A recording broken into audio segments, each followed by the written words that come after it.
A minha convivência com D. Paulo não é a convivência do fiel que vai à missa aos domingos e ouve o sermão do padre. É uma convivência de partilhamento de angústias, de decisões, porque eu fiz parte da comissão que ele criou de defesa dos direitos humanos, que na época da ditadura militar significava fazer oposição ao regime militar, sem violência.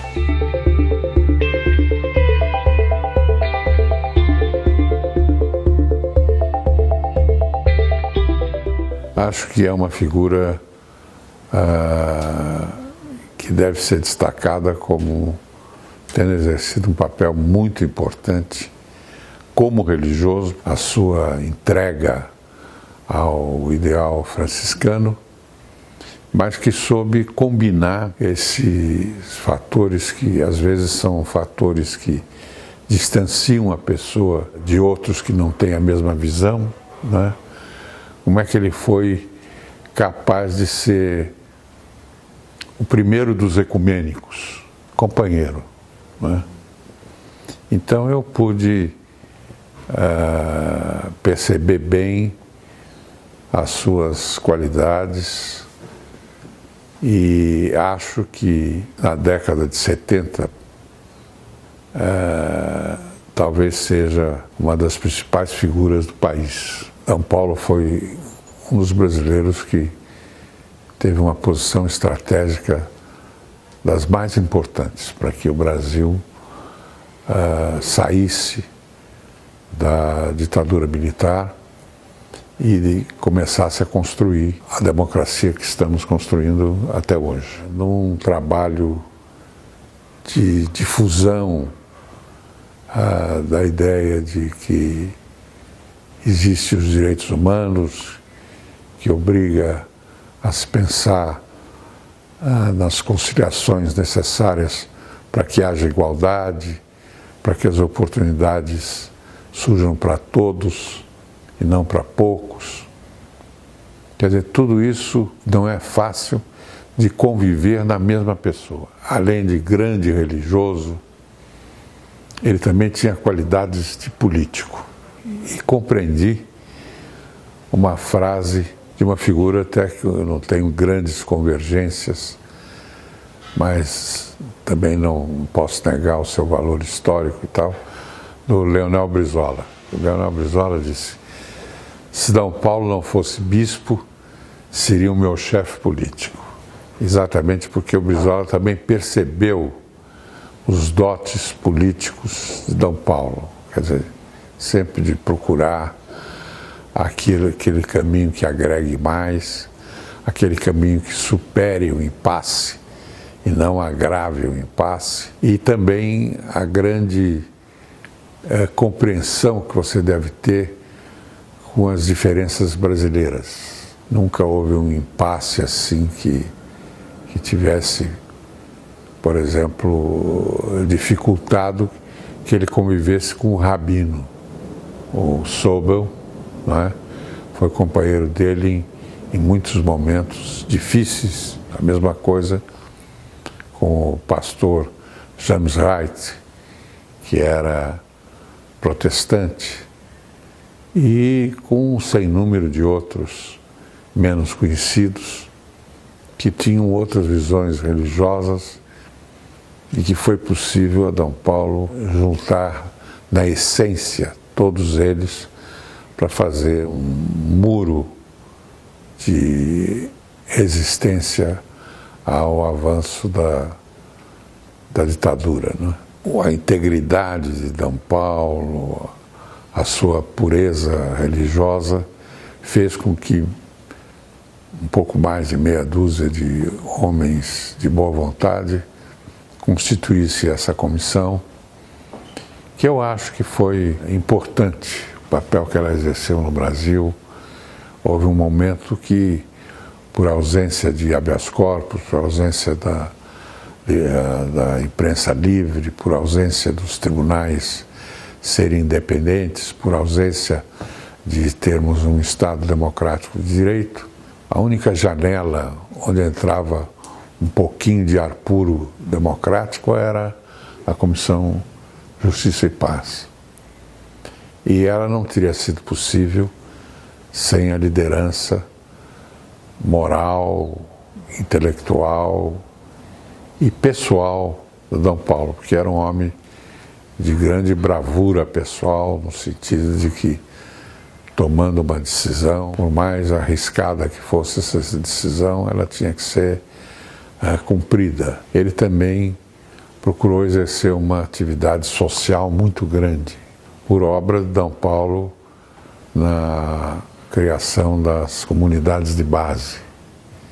Portanto, não foi uma figura que tivesse sido útil e eficaz no trabalho de cúpula.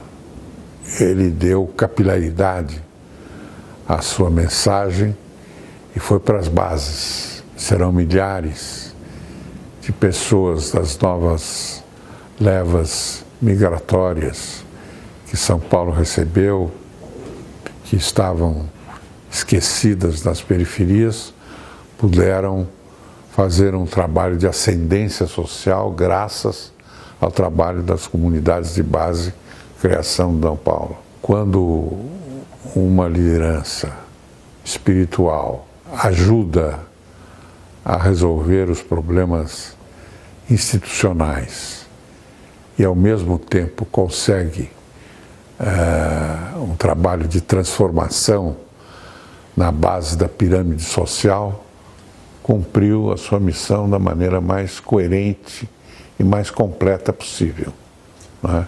Nós tivemos na Igreja brasileira figuras que se notabilizaram, digamos, na faixa das ideias, da difusão de um cristianismo progressista e de muito boa qualidade intelectual, mas que não tiveram nenhuma vivência na base. Outras que foram grandes na base, mas não tiveram nenhuma conexão com o departamento, digamos, social, onde se decidem as linhas institucionais de um país. E D. Paulo conseguiu conciliar o seu trabalho nessas duas faixas e se tornou uma pessoa respeitada, exatamente porque, no fundo, ele viveu, com outras palavras, num outro idioma, num outro léxico, a mensagem franciscana, que é uma mensagem de igualdade e de resistência à violência e à desigualdade. Foi um homem sempre, de certa maneira, incompreendido pela alta hierarquia da Igreja, né? E achava, de vez em quando, as posições dele eram um pouco descoladas demais da tradição mais conservadora, mas nunca perdeu a noção de que fazia parte de uma hierarquia e tinha que respeitar essa hierarquia. Eu me lembro, quando o Papa João Paulo II esteve em São Paulo, eu e o Zé Carlos Dias fomos almoçar com ele, e o centro de todo o assunto do almoço era o Papa, e nenhuma vez, das 40 que ele citou o Papa, ele deixou de acrescentar Sua Santidade o Papa João Paulo II.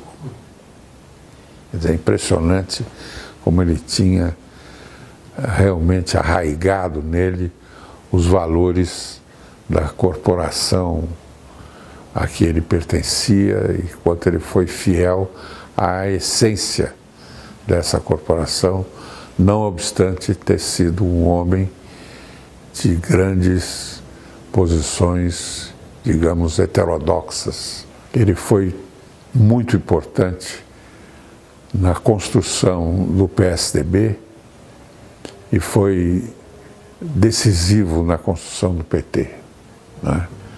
E isso ele fez por achar que tanto uma peça como outra eram absolutamente indispensáveis para nós montarmos o mosaico da democracia brasileira. Quando se trata de homenagem a D. Paulo,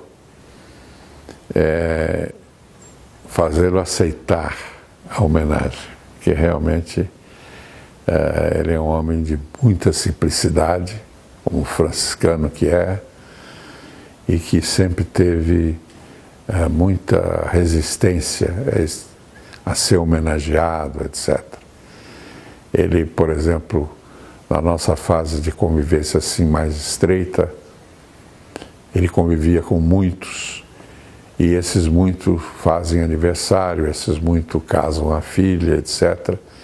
E ele procurava resistir, porque sabia que, começando a homenagear um, ia ter que homenagear todos, e isso ia ser feito em prejuízo do tempo útil para as ideias e para o trabalho dele. A providência foi justa em lhe dar essa longevidade, porque deu a oportunidade dele perceber que ele teve tempo de construir um legado, que esse legado foi importante para o país, que abrangeu o maior número de pessoas das mais diversas latitudes e longitudes sociais e ideológicas, né? E ao mesmo tempo deu-lhe tempo de ver que isso tudo não foi pedras que se atirou ao mar, mas que frutificou, no sentido de ter produzido resultados e benefícios. Acho que a visão dele é do homem que cumpriu os meus dias na Terra de uma forma como diz o meu inspirador principal, que é São Francisco, quer dizer, que é um problema de ser, mas também de fazer acontecer, né?